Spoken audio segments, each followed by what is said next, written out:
सारा खेता बेका कर बोइले ना जानीती तो की मीठ ना जानीती तो की मीठ काकरी के बतिया बेटी देखत सोहावन ना जानीती तो की मीठ सुंदर सजनी देखी बेटी तोहके बियाइल ना जानी भाग्य तोहार सुंदरी सजनु देखी बेटी तोहके बियाइल ना जानी कर्म तोहार एतना बचन जब सुनेली कवनी बेटी सुनी बाबा बचन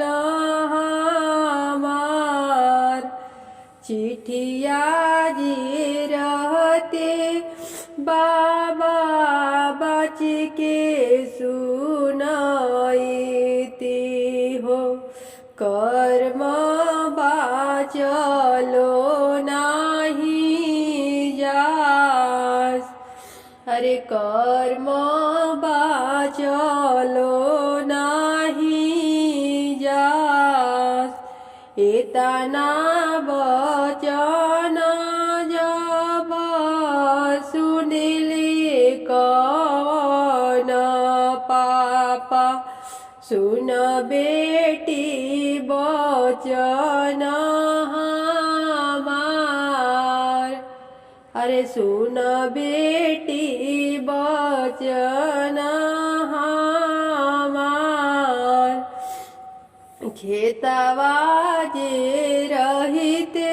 बेटी फिर जोतवईती हो सेनुरा बेसहलो ना जाय अरे सेनुरा